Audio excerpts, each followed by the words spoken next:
परे है। भोग वृत्तियां जिसके आसपास भी नहीं है वही योग को धारण कर सकता है। अकाम मन, अकाम क्यों कहा? बोले भैया अकाम इसलिए कहा जिसने काम का नाश कर दिया हो वो तो निष्काम हो ही जाएगा, अकाम हो ही जाएगा। हाँ, एक शिव ही तो है जिसने काम का नाश किया, बाकी तो दुनिया में 100 पर काम राज्य करता है, लेकिन शिव ऐसे हैं जो काम को भी राख की ढेरी बना देते हैं। हाँ। अमंगल वेश अभी बताया कि जिसे कोई स्वीकार नहीं करता उसे मेरा शिव स्वीकार करता है।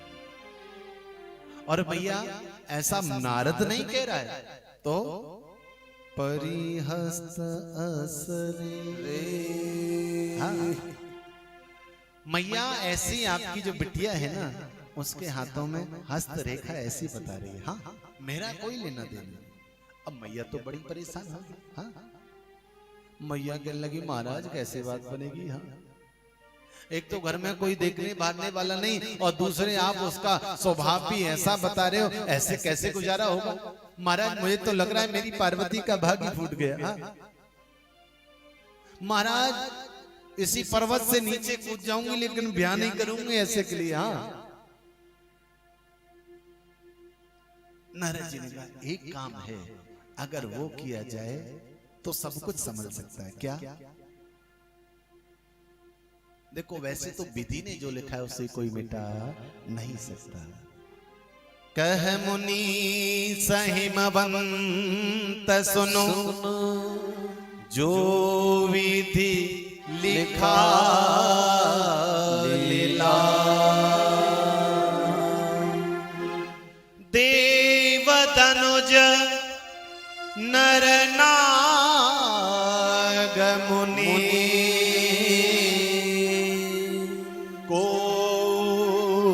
न मेटन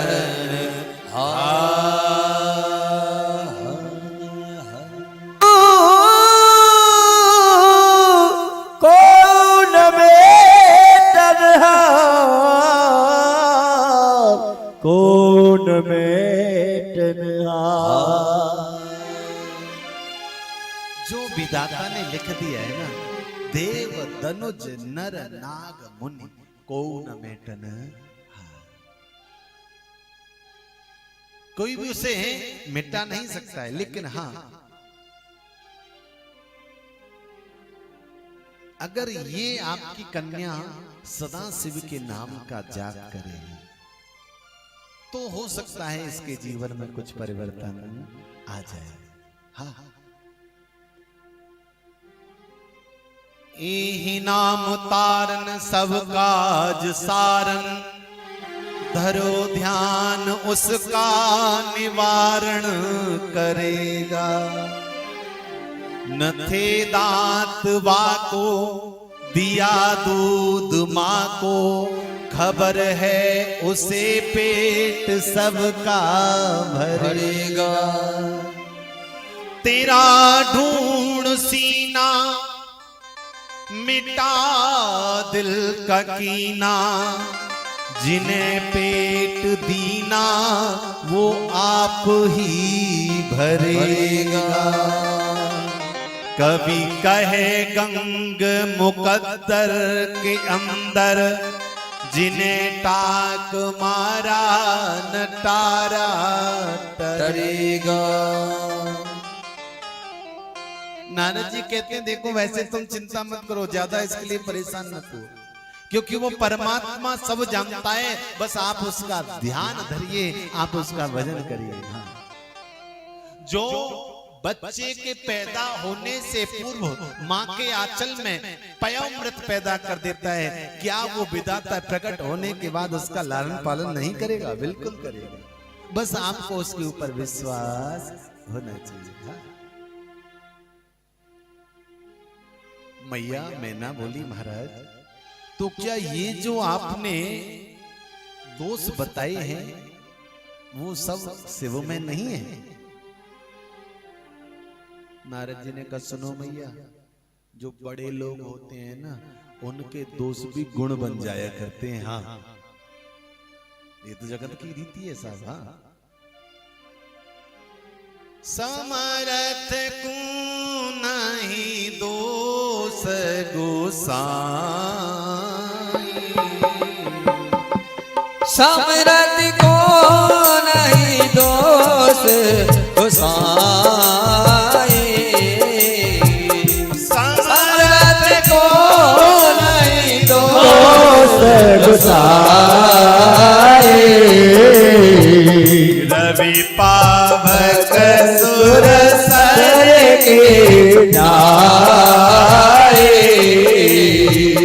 रवि पावक सुर सर के जाए, समरथ को नहीं दोष गोसाई, रवि पावक सुर सर की नाई। नारद जी कहते हैं मैया जो सामर्थ्यशाली लोग होते हैं उन्हें दोष नहीं लगता। हाँ, कैसे? रवि पावक सुर सर की नाई। रवि अर्थात भगवान सूर्य। अब जून का महीना है, अब घर से बाहर दोपहर में मध्याह्न में निकलना हो है तो घर वाले पता है क्या कहते हैं? गाड़ी से जाना हो तो कोई बात नहीं, तो कहते हैं भैया छाता लेकर के जाओ है। और हमारे गांव में तो कहते हैं अरे भैया गमछा ओढ़ के जाना, नहीं तो बड़ी मुश्किल हो जाएगी। हाँ, क्यों ऐसा क्यों करना है? अरे भैया देख रहे हो बाहर कितना तेज है, भगवान सूर्य आग उगल रहे हैं, आग। हाँ, लेकिन आपको किसी ने कहते हुए सुना है? कोई ये कहता हो अरे भगवान सूर्य इतना क्यों बरस रहे हो, थोड़ा तो रहम करो, यहाँ लोग रहते हैं। हाँ, कोई कहता है? नहीं कहते। लोग यही कहते हैं भैया अपनी सावधानी बरतिए, क्योंकि इस समय प्रचंड गर्मी है, भगवान सूर्य पूरे अपने प्रभाव में। हाँ, तो जो सूर्य का तेज इस तरह से प्रकट करना दोष है, लेकिन कोई उन्हें दोषारोपण नहीं करता। हाँ। दूसरी बात, रवि पावक अग्नि। अग्नि कहीं लग जाए और कहीं बहुत ज्यादा विध्वंस कर दे घर को इत्यादि किसी भी चीज को, जब हम लोग जाते हैं तो यही कहते हैं भैया थोड़ा सावधानी बरतनी चाहिए थी। ये तो आग है भैया, ये किसी की सगी नहीं है और आपको थोड़ा सावधान रहना चाहिए। ये वो आग है, मर्यादा में रहेगी तो पेट भराएगी और मर्यादा से बाहर जाएगी तो विध्वंस कराएगी। आपने किसी को कहते देखा है कि किसी का मकान जलाओ, लोग जाके अग्निदेव को कह रहे हैं कि देखो भैया अग्निदेव ने कैसा तांडव किया, ये नहीं करना चाहिए। कोई कहता है? सब लोग यही कहते हैं भैया थोड़ा सावधान रहना चाहिए था। कोई अग्नि को दोष नहीं देता, जबकि प्रभाव तो अग्नि का ही है। रवि पावक सुरसरी सुरसरी भागीरथी गंगा। हाँ, माँ गंगा का ऐसा अद्भुत प्रभाव है कि लोग गंगा स्नान के लिए जाते हैं। आप लोग भी जाते होंगे? अच्छा, कौन कौन जाता है? हाथ उठा के बताइए। हाँ, सब लोग जाते हैं। अच्छा, एक बार से ज्यादा भी गए होंगे? एक बार से ज्यादा कितने लोग गए? सब गए। हाँ, बहुत बढ़िया, धार्मिक लोग हैं आप सब तो। हाँ, पता है गंगा जी में स्नान करने क्यों जाते हैं? पता है जी? हाँ, सही कहा है, बिल्कुल ताली बजाओ इनके लिए। बिल्कुल सही कहा है, पाप धोने जाते हैं महाराज।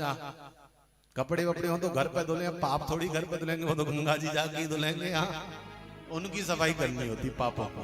बिल्कुल सही कहा है। लेकिन कितनी बार धोगे ये और बता दो है?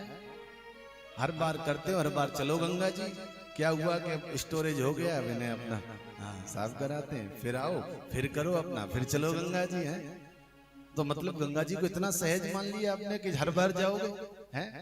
2-4 बार माँ के पास किसी एक ही काम के लिए चले, वो भी डंडे मार के भगाती है, रोज रोज आ जाता है ऐसे काम, भाग यहाँ से। हम पाप धोने जाते हैं गंगा जी में, बिल्कुल सही बात। लेकिन कोई व्यक्ति सोचे कि मैंने ज्यादा पाप किए तो ज्यादा धोने हैं।